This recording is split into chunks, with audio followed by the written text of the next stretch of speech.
के बाद खुश आमदेद बात कर रहे हैं मोहसिन साहब से। मोहसिन साहब से बात हो रही है जो इस वक्त 48 सीट्स हैं इस वक्त सेनेट की, वहाँ पर इंतखाब होने जा रहा है। 11-11 सीटें सिंध और पंजाब की हैं और 12-12 सीटें केपी और बलूचिस्तान की हैं। अच्छा, यहाँ पर जो इनकी जो बाइफिकेशन है वो 7 सीटें हैं तकरीबन, जनरल 2-2 टेक्नोक्रेट्स और 2 माइनॉरिटी और 2 टेक्नोक्रेट्स की हैं। अच्छा, ये तमाम सीटें जब हो जाएंगी तो लेकिन जो सबसे अहम इलेक्शन है वो है इस्लामाबाद की नशिस्त पर, जो कि एक्स प्राइम मिनिस्टर यूसुफ रज़ा गिलानी और इस वक्त करंट जो फाइनेंस मिनिस्टर हैं डॉक्टर अब्दुल हफीज़ शेख, इन दोनों के दरमियान जो मुकाबला होने जा रहा है, इस हवाले से हम बात करते हैं मोहन साहब से। मोहन साहब, ये जो सीट है इस्लामाबाद की, ये कितनी अहमियत इख्तियार कर गई है, इसकी अफादियत क्या है? अच्छा, अहमियत यकीनी तौर पर इस बात की बड़ी अहमियत है कि फ़र्ज़ कीजिए कि वहाँ से रूलिंग पार्टी के मुखालिफ गिलानी, यूसुफ रज़ा गिलानी साहब अगर जीत गए जी जी, तो पूरा सिस्टम शेक हो जाएगा। इसका मकसद ये तकरीबन ये अदम एतमाद कहलाएगा। ये अच्छा जी, अपोजिशन की हिम्मत बढ़ जाएगी और वो अदम एतमाद की तरफ चली जाएगी। अब इसमें जब कैलकुलेट करें आप, मैंने आपको बताया कि चूँकि ये प्रोपोर्शनल सिस्टम है, मुतनासिब है, मैथमेटिक है, ये उसके लिहाज से कैलकुलेट करें तो रूलिंग पार्टी की इस वक्त कौमी असम्बली के अंदर 178 सीटें हैं। ठीक है। अपोजिशन की 160 हैं, 4 आज़ाद हैं उसके अंदर। जी। अब जाहिर है कि जिसके पास 160 हैं उसका तनासुब कम बनेगा, जिसके पास 178 हैं उसका तनासुब ज़्यादा बनेगा।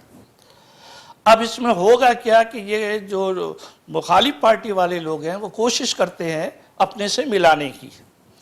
अब मिला भी लेंगे खुफिया वोट, इसीलिए प्रेशर डाला जा रहा है कि खुफिया वोट हो। तो खुफिया वोट देने के लिए हर पार्टी का आदमी ये तैयार हो जाता है, बस मैं ए पार्टी का हूँ और बी पार्टी के अंदर मैं वोट डालना चाहता हूँ, लेकिन अगर मुझे गारंटी देगी आपका नाम तो आएगा नहीं, आपका तो पता भी नहीं चलेगा कि आपने वोट मुझे डाला है, ये लीजिए आप इसका मुआवजा या जो भी आपका डील तय हो जाए और मैं डाल दूं, वाकई नहीं आएगा।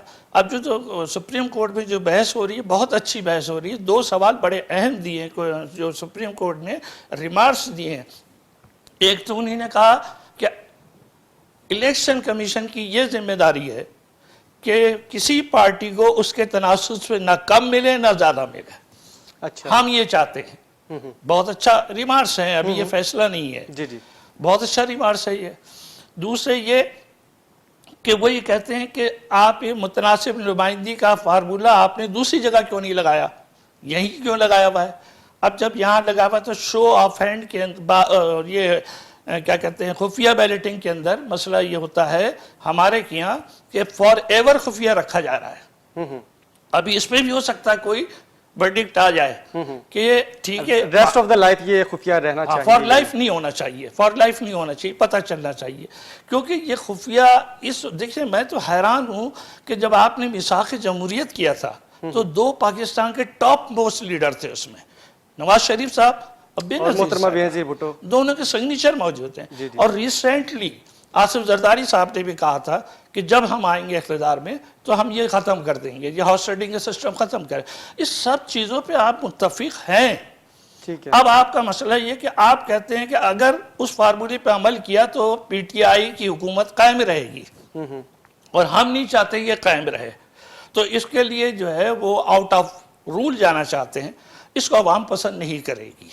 ये मैं मानता हूँ कि पीटीआई के दौर में बहुत से फैक्टर हैं, कोरोना का फैक्टर है, ना तजुर्बेकारी का फैक्टर है, महंगाई को कंट्रोल ना करने की सलाहियत नहीं है, बहुत खामियां इनके अंदर मौजूद हैं और उसको इस्लाह करने की ज़रूरत है। और गुड गवर्नेंस नहीं है। और सबसे बड़ी बात यह है कि जो जिस पर ये हुकूमत कर रहे हैं, ब्यूरोक्रेट्स की पूरी टीम इनकी मुखालिफ है। तकरीबन 70% ब्यूरोक्रेट्स पुराने वालों के लगाए हुए हैं, वो जड़ों तक बैठे हुए हैं। आप देख लीजिए, डिस्का का मैटर आएगा सामने इंशाल्लाह आपको पता चल जाएगा। ठीक हो गया, ये आपका व्यू पॉइंट आ गया। आपका बहुत बहुत शुक्रिया मोहन साहब, आपका इंतहाई मशकूर हूँ कि आपने अपने कीमती वक्त से टाइम निकाला है। अब हम बात कर लेते हैं आज की जो सूरत हाल है। मैं अगर थोड़ा सा इसको जो हमारी इस वक्त जो डिस्कशन हुई है उसको मैं थोड़ा सा ब्रीफली एनालाइज कर दूं कि इस वक्त हमारी तकरीबन 48 जो नशिस्तें हैं उनके ऊपर जो इंतखाबात होने जा रहे हैं सेनेट के, उस हवाले से सिंध की 11 और पंजाब की भी 11 हैं। इसके बाद 12 सीट्स जो हैं वो बलोचिस्तान और KP से हैं। तो इनके ऊपर इलेक्शंस होने जा रहे हैं 3 मार्च को।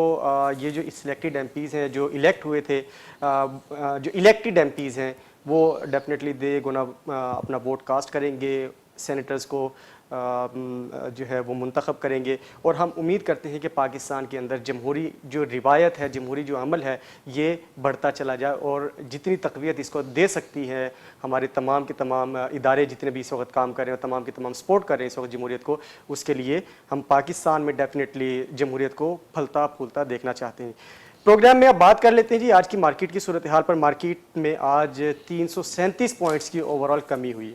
अच्छा, यहाँ पर जो आज मार्केट की जो सूरत हाल रही वो ख़ास करके कमिंग डेज़ में 22 और 24 के दरमियान FATF के हवाले से इजलास होने जा रहा है। FATF के बारे में हम जब अक्टूबर में ये रिवैम्प हुआ था, 16 अक्टूबर के प्रोग्राम के बाद फिर हमने बात की थी कि ये बाहर निकलेगा और वहाँ पर उस वक्त ये ग्रे लिस्ट में ही रहेगा। उस वक्त ग्रे लिस्ट में ही रहा। उसके बाद जब ये बाहर दूसरी मरतबा जब इन्हें 2 महीने का टाइम मिला तो अब ये इसकी जो इजलास है वो आ चुका है। और हम देखते हैं कि जो इस वक्त सूरत हाल जो नज़र आ रही है, नंबर्स जो है वो बहुत ज़बरदस्त नज़र आ रहे हैं। और हम उम्मीद करते हैं कि पाकिस्तान इस वक्त जो आने वाली सूरत हाल है, FATF का जो कमिंग इजलास है उसके अंदर से definitely we gonna come out of the grey list. और डेफिनेटली पाकिस्तान की जो इस वक्त GDP है वो ऊपर की तरफ जा रही है, मईशत के जितने भी अशारियाँ वो ऊपर की तरफ जा रहे हैं। आपकी स्टॉक मार्केट की सूरत हाल थोड़ी सी इस वक्त फ्लक्चुएशन में है, लेकिन स्टॉक मार्केट के अंदर किसी किस्म का कोई पैनिक मौजूद नहीं है। स्टॉक मार्केट इस वक्त आपकी हम पहले से कहते चले आ रहे हैं कि जब FATF के हवाले से ज़्यादा चीज़ें सामने आएंगी तो थोड़ा सा ये नीचे की तरफ आएगी, और वही थोड़ा सा रिलैप्स होती हुई नज़र आ रही है। मार्केट थोड़ा सा नीचे की तरफ जाती हुई नज़र आ रही है, तो इसके अंदर बिल्कुल भी घबराने की ज़रूरत नहीं है। वॉल्यूम्स बेहतरीन जनरेट हो रहे हैं, काम बेहतरीन हो रहा है मार्केट्स के अंदर। तमाम मार्केट्स जितनी भी हैं, KC 100 इंडेक्स हो या ऑल शेयर की मार्केट हो, KM30 हो, तो इसके अंदर तमाम के तमाम मार्केट्स के अंदर कारोबार बेहतरीन हो रहा है। 337 पॉइंट्स की आज कमी हुई है मार्केट में। ओवरऑल 175 पॉइंट्स का एक मरतबा इजाफा हुआ था और इसका जो हाईएस्ट लेवल है वो 46,402 रहा था।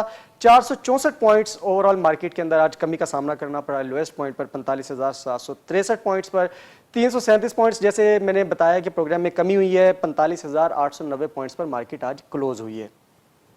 स्टॉक्स की अगर बात करें तो 22 स्टॉक्स की प्राइसेस जो है उसके अंदर इजाफा हुआ है। 70 की प्राइसेस में कमी और 8 की प्राइसेस में जो है वो इस्तेहकाम रहा है। 365 कंपनीज ने आज कारोबार में हिस्सा लिया। 147 कंपनीज एडवांस पर, 198 कंपनीज डिक्लाइन पर और 20 कंपनीज रही अनचेंज्ड।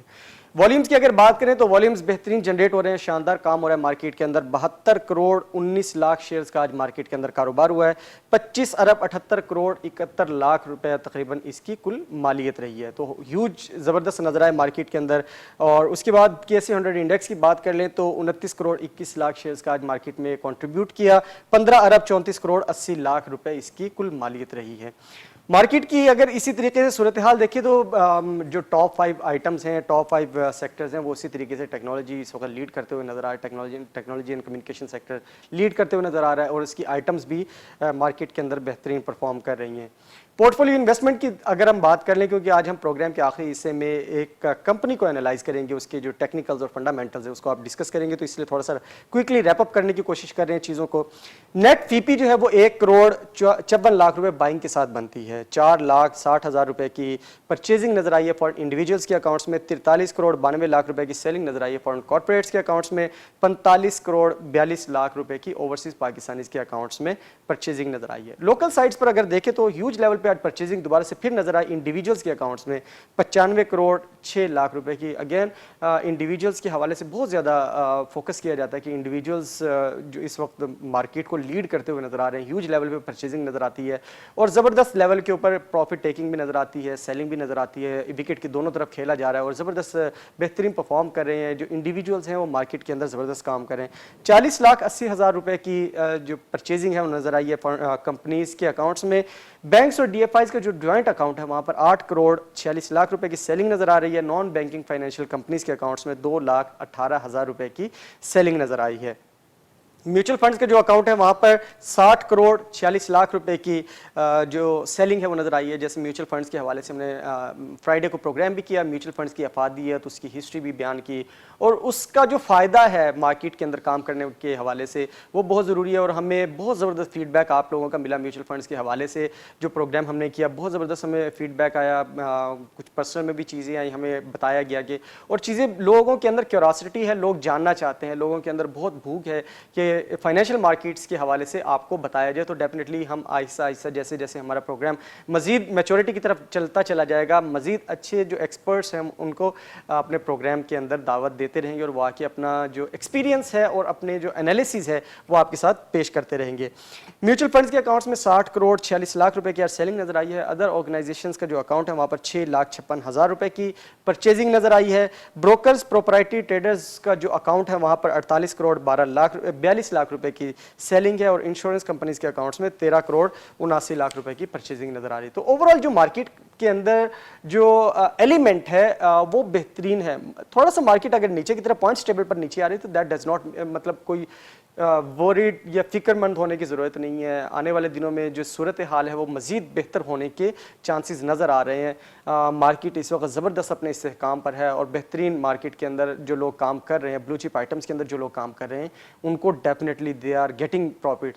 और इसी तरीके से हमने जब बात की थी कमीशनिंग के हवाले से, जो ब्रोकर्स के साथ काम आप लोग कर रहे हैं, कमीशन के हवाले से आपने अपनी जो वर्किंग है उसको ज़रूर मेनटेन रखना है कि 20 रुपये तक के जितने भी स्टॉक्स हैं उनके ऊपर सिर्फ 3 पैसा कमीशन ब्रोकर ले सकता है और 40 रुपये तक के जो स्टॉक्स हैं वहाँ पर 6 पैसा और 90 रुपये तक के जो स्टॉक्स हैं उन पर 9 पैसा। और वाइज इसी तरीके से आप आगे की तरफ चलते चले जाएं तो आपको चीज़ें अंडरस्टैंड करना आसान होता चला जाएगा। तो इसलिए थोड़ा सा एहतियात कीजिए मार्केट के अंदर जब आप काम करने के लिए जाते हैं तो अपनी इन्वेस्टमेंट तमाम की तमाम एक तरफ मत लगा दें, number 1। Number 2, buy on dip वाली स्ट्रेटेजी को अपनाएं। बाय ऑन डिप लेकिन भर के परचेजिंग नहीं करनी है, स्लो काम करना है, slow and study wins the race वाली सिचुएशन बनानी है आपने, क्योंकि रिजल्ट्स के डेज ऑलमोस्ट ख़त्म हो गए हैं। बहुत अच्छे रिजल्ट्स आए हैं, अब उनके डिविडेंड्स के हवाले से चीज़ें सामने आने लग जाएंगी कि जिन कंपनीज ने डिविडेंड अनाउंस किया है उनके जो रिजल्ट्स अनाउंस हो चुके हैं, उनके जो एक्स डेट है वो इस वक्त आने वाली है, तो लोगों को डेफिनेटली फ़ायदा हो रहा होगा। तो इस हवाले से मार्केट के अंदर किसी किस्म का कोई इस वक्त पैनिक नहीं है। मार्केट अगर नीचे की तरफ जाती है पॉइंट्स टेबल पर तो आपको किसी किस्म का पैनिक होने की ज़रूरत नहीं है। मार्केट इसी तरीके से बिहेव करती है और यही मार्केट की खूबसूरती है। प्रोग्राम में वक्फा शामिल करते हैं, वक्फे के बाद आएंगे और बात करेंगे एक कंपनी है उसके हम फंडामेंटल्स और टेक्निकल्स के ऊपर बात करेंगे।